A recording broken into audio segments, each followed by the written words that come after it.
Howdy everyone, it's me, Jean, everyone's favorite girl. And as it turns out, I don't know how anything works. And, see, the apartment has been quite warm today. It's been quite hot, and I'm in fact suffering under the sweltering heat. And I just figured out how to, how to fix that. See, it's snowy. The weather is snow. Outside there's a bunch of snow. Like it's snowing out. Hold on. Snow. Look at that's snow, baby. Folks, that's snow. That's snow. There's no doubt about it. That's snow. Anywho, so one would think, based on the snow, that it would be warm. Wait, one would think based on the snow that it would be cold, but it's been in fact very hot. And that's because I had the heater turned up to the maximum level for several days non-stop, because I didn't realize that I had to turn it off, and that I had to change the temperature manually and all that. So I've been sitting in a crock pot for about 2 to 3 to 4 days. Who's to say? I've lost track of time. Pandemic and all that. It's quarantine. When you're in quarantine, I don't know. I haven't even been outside in a year. Anywho, all of that is to say, completely unrelated. We're doing our polls for Magic Ruler and or Spell Ruler today. Now this is the set that introduces the hand destruction cards. This is the first and only time, really, that Konami tried to experiment with a style of play based on hand destruction. We've got Delinquent Duo and Forceful Sentry as ultra rares, and my personal favorite, where is it? Confiscation as a super rare. All of these do essentially the same thing with slight variation. Confiscation lets you look at the hand and send a monster to the graveyard. I believe it's a monster. It might just be any card. Delinquent Duo randomly hits a card out of the hand, and then it allows them to choose a second card to discard. So it kills 2 cards, but they get to choose one of them. We also have the Forceful Sentry, which is confiscation, but it has to be a monster, and it is shuffled back into the deck instead. That's all pretty solid, and it's going to be very unpleasant to play against, but if we want to be on level, we're going to have to pull some of our own, hopefully. Painful Choice also debuted in this set. Not a great card in this format, because none of us have Monster Reborn, and there just aren't a lot of cards with graveyard effects yet. But as time goes on, that is going to be a complete powerhouse, so if we don't get one and someone else does, it's going to become very problematic very quickly. This set also has a lot of other powerful UR spell cards. Not all of these are great. Acts of Despair is a mediocre equip spell. Relinquished is a fairly famous but relatively mediocre ritual monster. It's at least the best ritual monster in the game. And this is the set that introduces ritual monsters. Relinquished is currently the best one in the game and will be for a while. But I've been there in terms of trying to build a Relinquished deck, and it didn't work, so I'm not going to try anymore.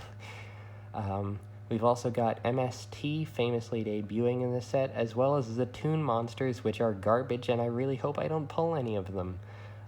If I pull enough of them, I'll play a Toon deck just because it'll be very funny. But I will lose, and we've also got stuff like Jigen Bakuden, which is just terrible. Slot Machine. Toll is actually arguably okay. A lot of these cards are weird, but there are some extremely broken power cards in this set, as well as just a lot of staples, getting a lot of sort of decent cards out of there. Giant Germ and Nimble Mongoma are some of the most sort of big ones, but it also introduces the Recruiters, which is my favorite thing. Recruiters are elemental monsters with 1400 attack, and each of them float into another monster of their same attribute with 1500 or less attack upon destruction in battle. We've got UFO Turtle for fire, we've got Mother Grizzly for water, Shining Angel for light, Flying Kaminari number 1 for wind, Mystic Tomato for dark. I think that's all of them. I don't remember. So that's huge, right? These cards are extremely versatile and useful. They're good for so many things: getting tributes onto the field, establishing and keeping a board presence, deck thinning. These are some of the biggest sort of power creeps in terms of just the standard monsters we're running, where we're going from I'm running Blue Winged Crown because it has 1600 attack to like actually picking monsters with good effects. This is when we start getting effect monsters. There's some ritual stuff in here that's not great. Giant Rat, I forgot to mention. That is the Earth one, the Earth guy floater. We also have some other things in here. Oh my god, Serpent Night Dragon is a secret rare? Why? Hero Shadow Scout, famously banned for a while in Duel Links because it lets you mill good. Rush Recklessly is actually a really good quick play spell card. Cyber Jar is completely broken and it's at a rare, which is just unbelievable. Although I do want to check if Cyber Jar's in this set. Does that mean my boy? Does that mean my boy? No, he's not in here. Dice Jar is not in the set. When we hit the set with Dice Jar in it, God, I better pull 3. Upstart's in the set. That's neat. But yes, anyways, that is to say, a lot of interesting cards in this set. This is a huge, good set. Really sort of power creeps the level of the format we've been in up until now. A lot of just crazy cards in here. I'm trying to remember. Labyrinth Wall is in here, completely busted. House of Adhesive Tape, holy shit. Anyway, we're definitely going to need to completely sort of rebuild our decks once again around Magic Ruler, but let's just pull for now and see what we get instead of speculating for the rest of our lives. First set, Upstart Goblin. That's pretty solid. So Upstart Goblin just enables us to play a 39 card deck. We just get to draw a card off of it, and our opponent gains 1,000 life points, which really doesn't matter. Nimble Mongoma, I've never been able to pronounce it. This is a really good card because it floats into 2 of itself and also gives you life points whenever it's destroyed. Now this is the inferior version of Giant Germ, which does the same thing, but it burns your opponent. Nimble Mamanga gives you 1,000 life points, Giant Germ burns 500, which tells you how big the gap in like burn damage versus gaining life points is. Also Dark Witch, famous Monarch support card, as well as some of these field spells, Umiraka and Rising Air Current.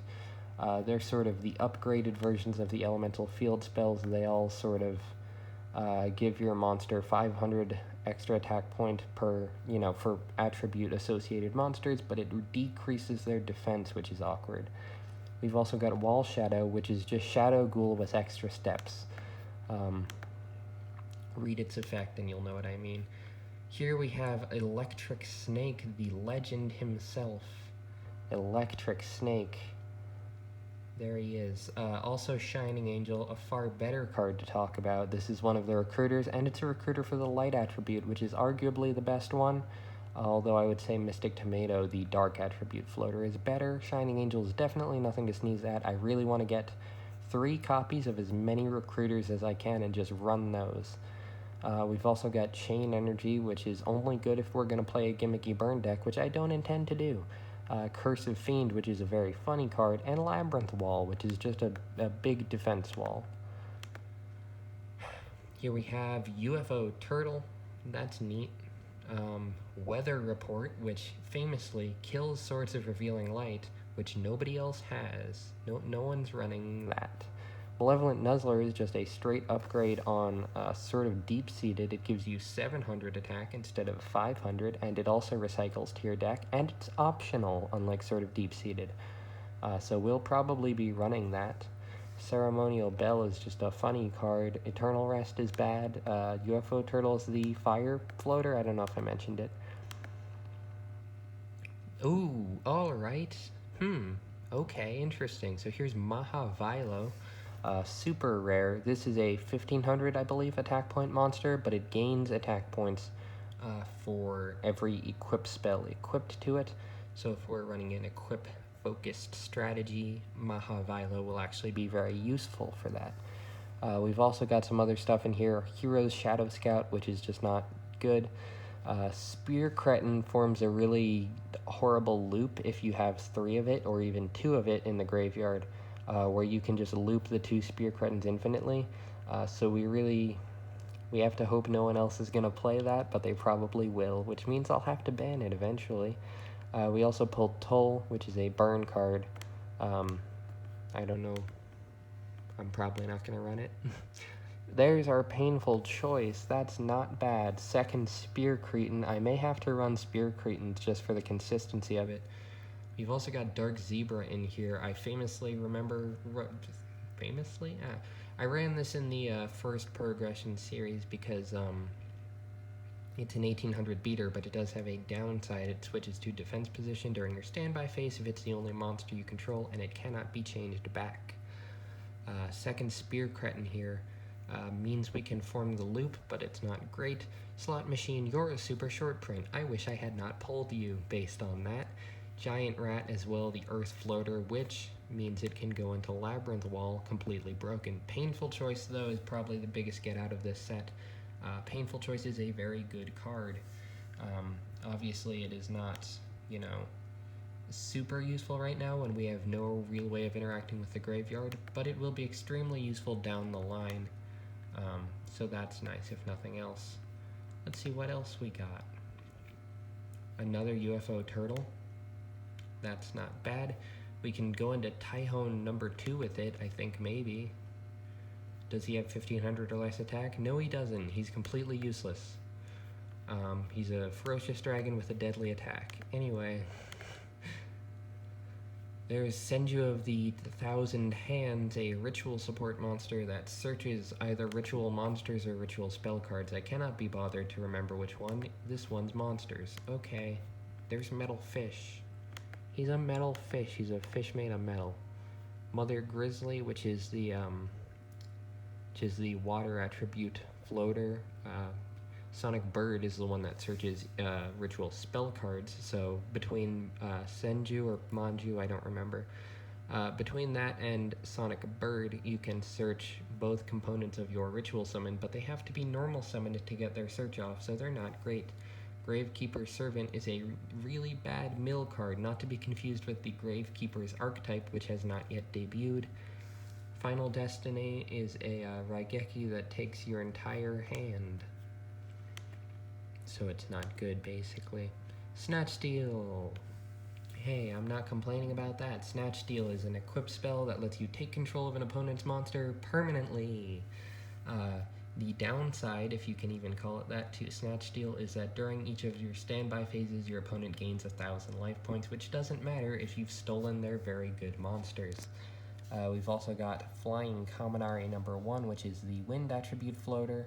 Not pulling multiples of these yet is a little concerning, but we've got plenty of time. And Luminous Spark and Gaia Power, some more field spells.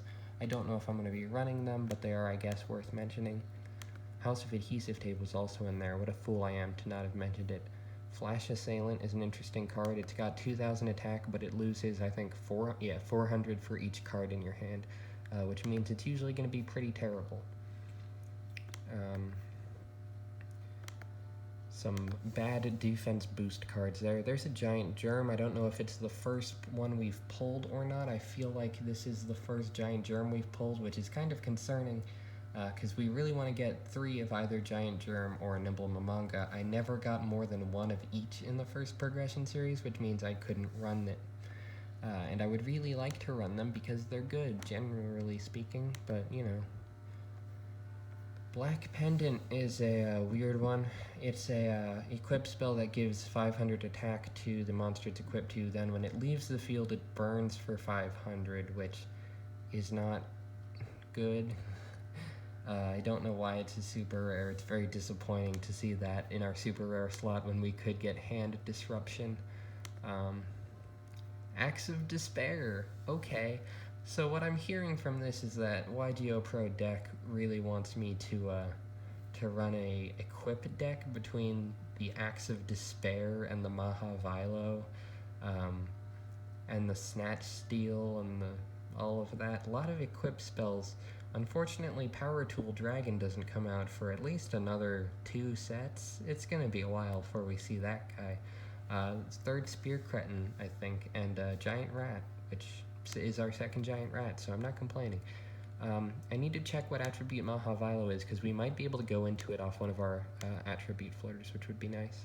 Rush Recklessly, I'm happy to see that one. It's arguably better and worse than the equip spells like Malevolent Nuzzler, because on the one hand, it only gains the attack points as soon as you've activated it for that turn. On the other hand, you can set it and then surprise your opponent with it, which is oftentimes more valuable, so I'm probably going to run it anyway. Mongaryu ran. Cool. There's a second Mahavilo. Okay, so I guess I'm correct in saying that what YGO Pro deck really wants me to do is run Equip Spell Beatdown, which wasn't my first choice, but I'll take it, I guess. I'd sure love to... Let me actually check now that I can. He has 1550 attack points, so he's not searchable off Shining Angel. Absolutely disgusting. I hate that. Anyway... some more stuff. That's pretty cool, I guess. Next, UFO Turtle. This is my favorite. UFO Turtle is my favorite attribute floater, not because the fire attribute is good at all. In fact, it's quite bad. It's arguably the worst attribute, but UFO Turtle is a turtle, and he's got a UFO on his back. And that's just really cool, and I think I would be friends with UFO Turtle. Tailor of the Fickle. Arguably, this is a mediocre card to run. You can swap an equip spell target, and I might want that if I'm going to be running equip spell destruction power. Also, really hate that I'm being forced to run equip spell turbo, because I've got Heavy Storm, which is the counter to my own deck. Horn of the Unicorn is a monster that gives... Ooh, okay, right, yes. This is Malevolent Nuzzler again, except it's mandatory, so it's worse. But not the worst. Certainly worth running in our new equip spell. That's a second painful choice, and a Cyber Jar. That's 2 painful choice. Alright, okay. Alright. I don't know how I feel about this. 2 painful choices, obviously a pretty gross, I would say. 2 painful choice, pretty disgusting. But certainly not bad. Cyber Jar is obviously busted. It's gonna be an awful Cyber Jar is going to be an awful card for the one format where it is legal before whoever loses round 1 absolutely bans it. And a second Malevolent Nuzzler will be good for the strategy that we're forced to run. Please, can I pull Hand Destruction? No. Please, can I pull Hand Destruction? Please. Second Cyber Jar. Another Malevolent Nuzzler. Okay. Certainly not complaining. Can I please pull Card Destruction, though? Third Cyber Jar. Alright, then. So, how do I feel about this opening? I mean, I can't complain, right? Like, I pulled 2 painful choice, which is going to destroy everybody as soon as we get to the format where that's a problem. On the other hand, I didn't pull 3 Giant Germ or Nimble Mamanga. I didn't really pull anything else completely busted. I pulled 3 Cyber Jar, which is arguably completely busted. But my attribute floater ratios don't feel great. I think I only got the 1 Shining Angel, so I can't even run that. You know, I've got the Equip spell deck. I think I've even only got 1 Tailor of the Fickle, so I can't even really effectively use it. But with the 2... this is really a tough question, because obviously, I mean, I want to make use of things like Axe of Despair, right? but it's still going to be weird. The equip spell focus might not be great. I guess I'm coming off the high of my last deck being really solid.